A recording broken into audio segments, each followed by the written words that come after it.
Okay, just let me start recording. Okay, so like we discussed, when it comes to the way we look for opportunities in the market, you can either look for buying or selling decisions based on fundamental news or reports, but most of the times we'll be basing our decision making on technical analysis, which is mostly looking at the charts and trying to figure out, make trading decisions, right? Now, you're not going to get this overnight. It will take practice and lots of practice to get better at it. But what we're going to do is kickstart the process of what they call, the basics of technical analysis actually is. Now, remember, I know I said something like in the last class that the reason we are able to trade the market is because the market, even though it looks, see this thing, okay, now I zoom in. This is why I wanted to use trading view. This is, it looks silly to be less beautiful. But even though I'm going to use trading view instead. So that we can all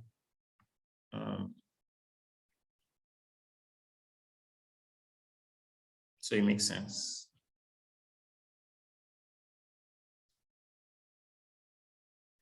Okay, so now this is what's going to, so Euro, USD.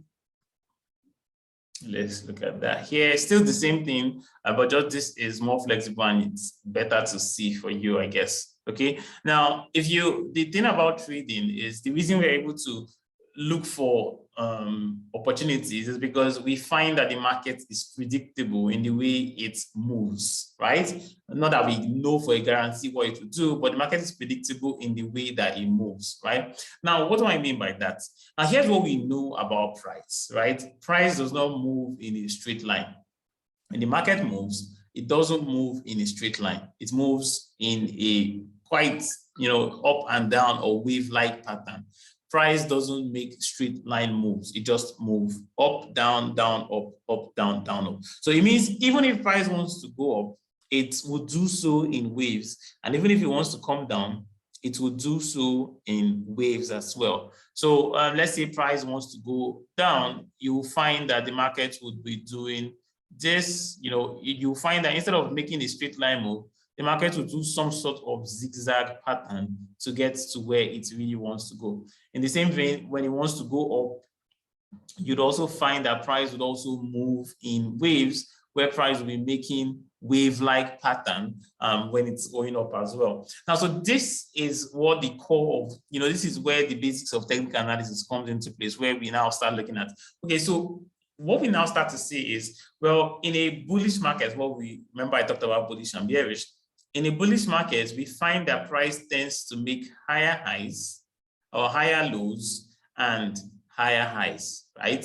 This is the core concept of technical analysis, that in a bullish market, price will tend to make higher lows and higher highs, while in a bearish market, you will find that price will tend to make lower lows and lower highs.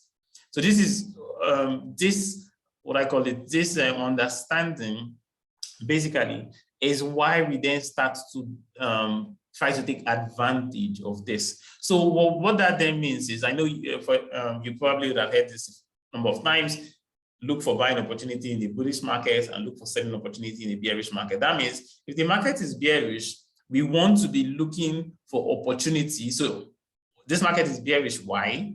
Well, because you can see that price is making lower highs, and lower lows. So in a market that is doing something like this, well, we want to be looking for opportunities to sell, right?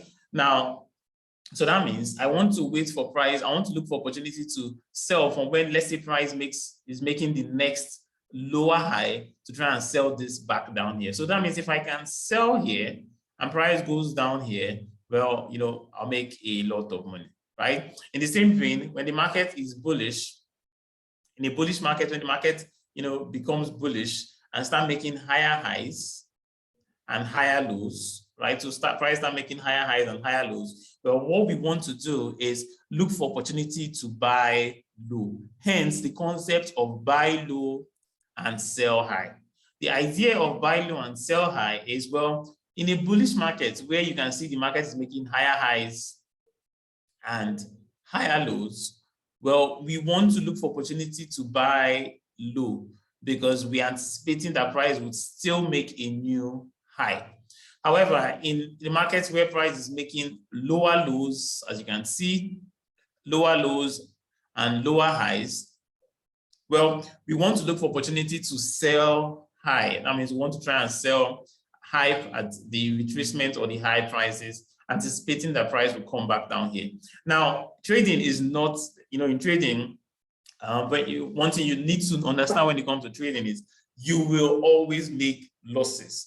There is no trader that don't make losses in trade. The goal of trading is not, or the goal of becoming a professional trader is not about stopping, not making losses. It's about making more wins and making less losses. That means you want to have a strategy where you cut your losses short and let your profits to run, basically, right? So because sometimes the market doesn't stay in the trend forever. That means a market that was initially in an uptrend, like as you can see here, making higher highs and higher lows, can now become a downtrend all of a sudden, where it starts making lower lows and lower highs. So if you were looking for buying opportunity here, well, you made profits, you also made profits here, you made profits here. Now you probably be looking for another buying opportunity here, but in this case, maybe the market doesn't respect you and you make a loss, right? It's fine. It's part of the, is what I call it, is part of the cost of doing business, right? And so what you then do is now we're looking for selling opportunity. You can even be looking for selling opportunity and you still make a loss.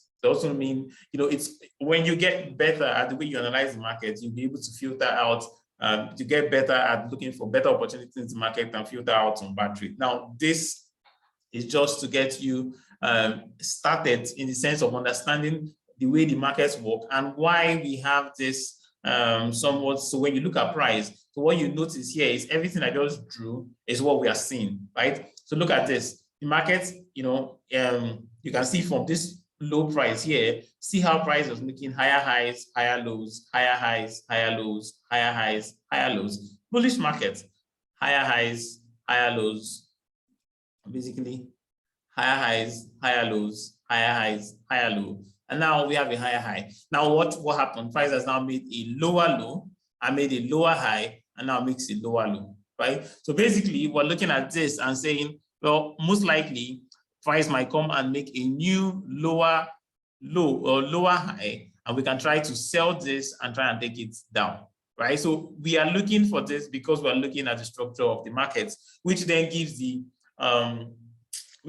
us the impression of the concept of support and resistance or supply and demand. Now, there's, when it comes to the way we look at the market or the way traders look to trade, well, a basic idea is the fact that you find out that price tends to respect certain regions or certain areas that it has reacted to in the past. So when you go to, when it comes to looking for key regions in the market, you want to use higher time frames. So you want to use a higher time frame to look for such kind of opportunities. So for example, the daily or the weekly chart. So if we look at the daily chart here, for example, and then what we can do when we're looking to draw key levels is just one best practice might just be to change your charts to a line chart. So there are three different types of charts, at least three major different types of charts. There's the candlestick chart, which is the popular one. There's the bar chart, which is kind of like a big sub candlestick chart. And then there's also the line chart. So the line chart will just show you how price is moving, in a straight line. So if you go to your MT4 here like this, under so here at the top here, you'd see this is candlestick chart. That's the one we're using. There's also bar chart, and then this is line chart. So if I change this to line chart and I zoom in, you see that we don't have those candles again. We just have lines, right? Now this one doesn't show us the highest price and the lowest price. It just shows us the closing price, right? It just shows us the closing price, and hence you just connect all the closing price together. Hence you have this, right? Now this is not fancy to watch, and it doesn't tell us the full story, but it can be useful when we are looking to draw, key levels on our charts, right? Now, so if I change this chart, for example, now to a line chart, you'd see it will look something like this. Now, what you notice is when it comes to drawing levels, or just basically looking to draw horizontal lines, on key areas that we are. So for example, you can see that, so key areas are areas where the market turned around, where the price had multiple touches. So for example, here, if I draw a line there, you would see that now what you begin to notice is, you can see how, so I like this. You can see how we had price came up here. We had a touch, price reacted from there. We also had a touch here, and look back here. We also had price reacted from that area, right? So we just dropped, we're just identifying key levels. The main reason for doing this is just so that we can know potential areas where we might look for opportunities in the market, right? Now, in the same vein, something like here, I would just probably want to place a line there. And then it's not, so when it comes to drawing levels of key levels of support and resistance, it's down to flexibility. So it's not, there's no hard and fast rule. You want to select the key areas. Now, one thing you don't want to do is fill up your line, your chart with a lot of lines. So you can see, for example, in this case, see how this price rejected from there, see how price rejected from here. Now, this is what gives birth to the idea of support and resistance, right? So basically, when you hear support and resistance, just think of it as floor and ceiling. So where you are now listening to my voice, you're sitting down, there's a floor under you, right?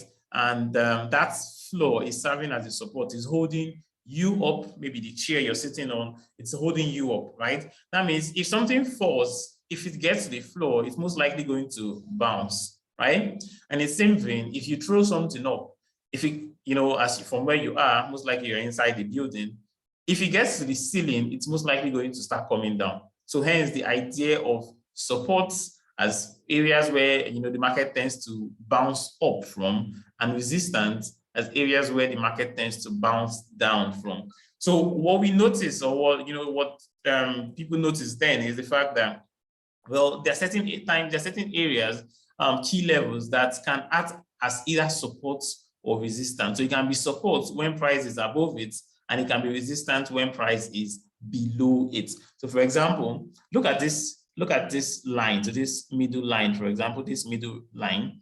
You can see that when at one point in time, price got up to it and it acted as resistance, it pushed price down. Again, this area got broken, right? Now, this is one thing you also need to learn. Support and resistance are not holy grails. They will get broken, right? As you continue to learn, you figure out how to actually look to trade them and trade better at it. It's just now you're trying to figure out what's the aim. Now, this area here will also serve as support. Price broke above it, and this area served as support. I'm sure if we change this, our candle, our chart back to a candlestick chart, okay, with price did not get back down there. But then you can see that area served as, previous resistance, and then price broke above it. Now, when price breaks above the previous level of support, it usually tends to become resistance. And when price breaks above the previous level of resistance, it usually tends to become support, right? Now, you don't need to think about this too much. Remember, the first and most important concept is that the market moves in structure. So when in a bearish market, it will make lower lows and lower highs. And in a bullish market, it will make higher lows and higher highs, right? So in a bullish market, you're looking to buy low, right? While in a bearish market, we're looking to sell high, right? Now, this is, the most important, one of the most important factor you need to understand when it comes to trading, or when it comes to looking for price opportunity. Now, another very important point to also point out is the fact that, so traders start to notice that there are certain types of candles that serves as signs, as sign language for traders. And then when we see them, price tends to react, right? So there are different types of candlestick formations. I'm not going to all of them. I'm sure there's a training on that. There's an online recording on candlestick formations, like the bullish pin bar and the bearish pin bar, the bullish and the bearish engulfing candlestick as well. And when you now start to merge all of this understanding, the understanding of support and resistance, the understanding of structure, the way the market delivers, or the way the market moves, and then you pair that with something like price action, you can now start to form a basics for looking for buying or selling opportunities in the market. Okay, now we have run through a lot today, and before we start having law of diminishing return, we will call it a day here, and we'll see if I can take some few questions. We've actually spent a good deal of time, and I hope you guys enjoy the class as well. So I'll take your questions now, and then this will be where we'll wrap it up for today. There's a class on support and resistance. There's a recording on support and resistance. There's also one on price action trading as well. So you want to do yourself a favor, go and watch that. And then make sure that you attend our weekly market outlook classes. It's free. It's on Mondays by 11 a.m. Now, you might not understand everything that is being said there, but it would help you get better as well. Okay, so thank you very much. This recording will be uploaded so that you can always rewatch it as well. So now I'll take your questions.